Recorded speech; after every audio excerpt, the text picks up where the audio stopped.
right, let's talk all about mini cuts, how to structure them, what I'm doing, and how it's going to work in case you want to set up your own. Over the last 20 weeks, I've been really focused on a muscle growth / build phase.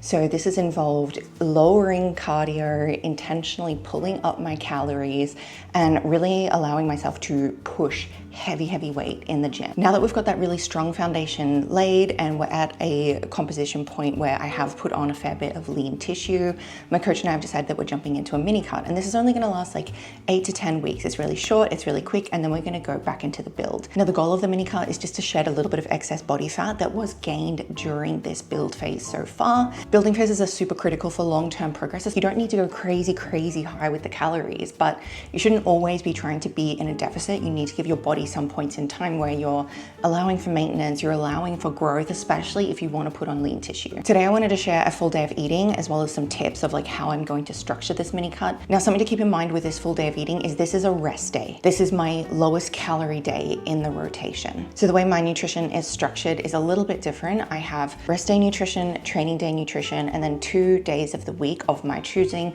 I will have high carb days. This was more previously, but because we're trying to pull those calories down, it's down to just 2 days a week. Now, if I was filming this on a training day, it would be higher calorie and it would also be higher carbohydrate.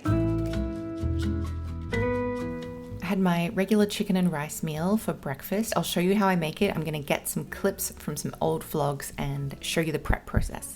Now, I just want to take a second to thank today's video sponsor, Squarespace. Squarespace is an all-in-one website platform for entrepreneurs to stand out and succeed online. Whether you're just starting out or you're managing a growing brand, Squarespace makes it easy to create beautiful websites, engage with your audience, and sell anything. They have Fluid Engine, which is a next-generation website design system to unlock your creativity. You can start with these incredible website templates and customize every single detail. You can use their built-in analytics and insights to grow your business, set up an online store to sell your products, whether they're physical, digital, or service, and accept appointments on your Squarespace website. But don't just take my word for it. Jump in, start a free trial, see how it feels for you, and when you're ready to hit publish, you can use the URL which I had on the screen or I have down in the description box for a discount off your first purchase. I already had a heap of this prepped, so here's how I make it just with some old vlog clips. I use half a brown onion, 2 carrots, 2 potatoes, about 750 grams of chicken. I cook that all up and then I add the water and the Japanese golden curry mix. That makes 5 portions and then I freeze those so that I can have them through the week.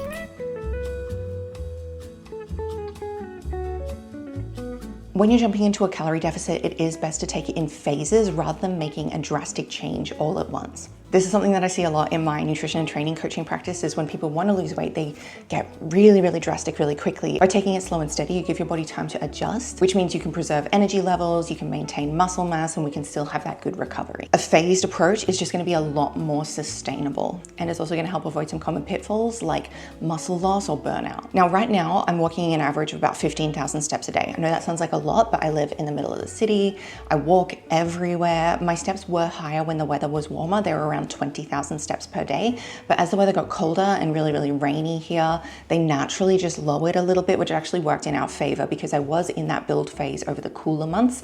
So it didn't matter that my steps came down a little bit more. What we did is we used that reduction in daily activity as part of the extra calories when I was building up, because what you can do when you're building is you can either slowly reduce some activity or you can increase calories. And the same goes for when you are doing a deficit strategy. You can increase how much you're burning or you can decrease the calorie intake, or you can alternate between the two. Strategy I like using both for myself and also for my clients is taking it in steps and alternating between the two. So first take a little bit from the food and then increase the activity a little bit, then take a little bit more from the food. If you're at a sticking point, then increase the activity a little bit. And that way we're not being too drastic on one way or another. Some people prefer to just take from food and not change their activity, but I like to add a little bit of extra cardio. I feel like this is a more balanced approach, and that for me helps me stick to it a lot better, because then I don't feel so restricted while I'm moving towards fat loss goals. All right, now it's time to make some crumbed chicken burgers or breaded chicken burgers, whatever way you prefer to call it. I'm using chicken breast, which I'm slicing up, and I tend to weigh each one so I know roughly how much protein is in each portion. Coat it in a little bit of flour, some egg whites, and then some panko breadcrumbs. I've already added a little bit of avocado oil to a pan, and then I'm going to allow the chicken to cook. On the side, I'm making a quick little chopped salad just so I can have some extra fiber, and for that I'm using spinach, tomato, cucumber, fresh parsley, and I'm going to use some lemon juice as the dressing.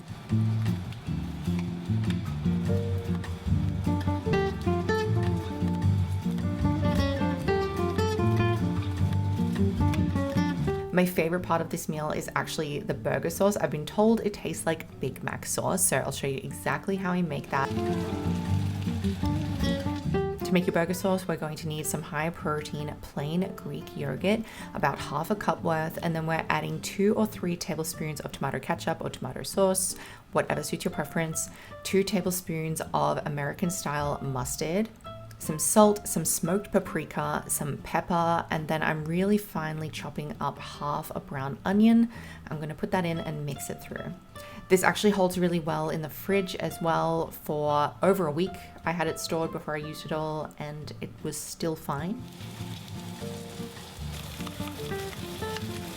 I'm using some brioche buns, a slice of Gouda cheese on top once it's cooked, just to allow the cheese to melt a little bit. When my calories are lower, I would have different buns and different cheese, but I've still got some room to move and I prefer those flavors, so I'm using those. Then I'm topping it with lettuce and serving that salad on the side, and it is so delicious.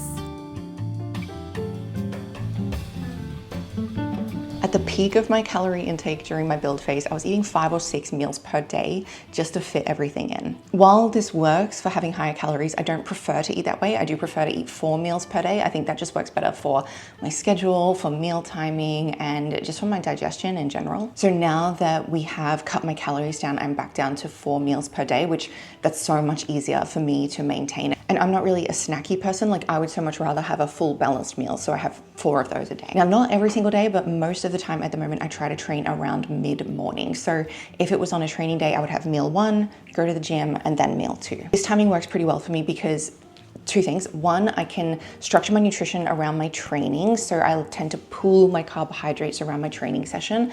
But also I like to have bigger meals earlier in the day, because I find if I do that, I'm a lot more consistent when it comes to the evening. Because if you've been around on this channel for a while, you'll know something that I used to deal with is when I would have like stressful evenings or I was super run down or like heading into that like autistic burnout sort of thing, food would be an easy thing. Like, I wouldn't want to think about it and I'd be like, oh, what's something easy that I can have? Whereas if I'm super satiated through the day, it's so easy for me to stay on track in the evenings and not accidentally overeat in the evenings. Then, as you'll see in this video, later on in the day, I tend to have less carbohydrates in my meals and we have more of our proteins and fats only. All right, it's omelette time. I change the ingredients in these depending on what I have in my fridge on any particular day because I don't meal prep them.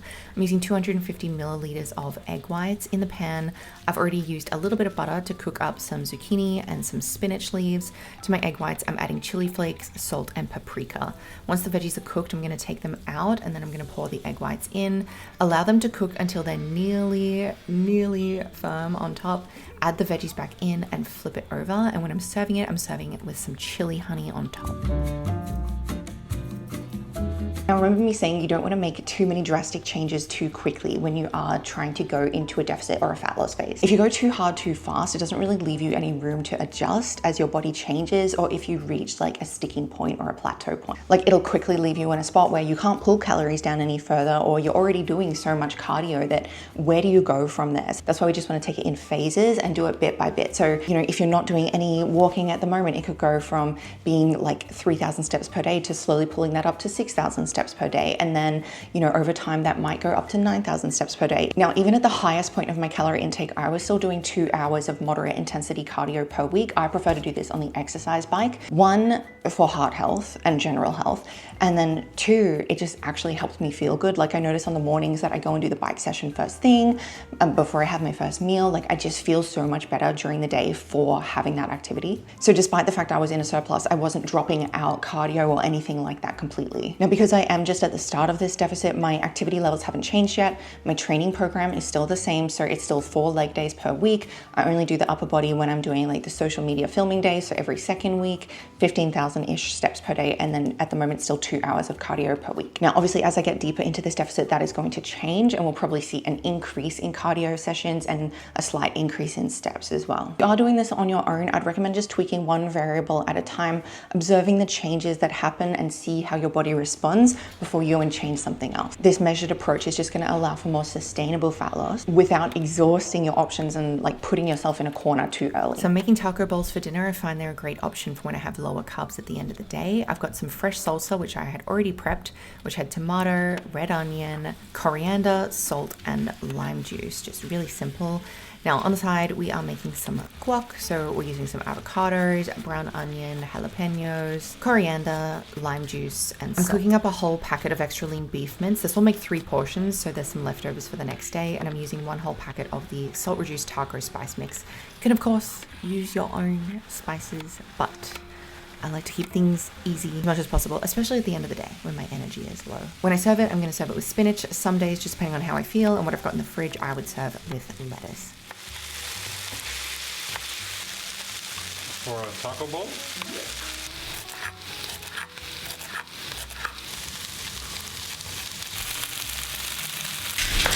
I feel like I have to show my pajama shirt. I feel like we could make like 7 or 8. I feel like Rachel needs one. And Peter and John want one. You said Rachel was like really... Rachel's obsessed with toast. Yeah, so that's a good idea. That'd be a great Christmas present.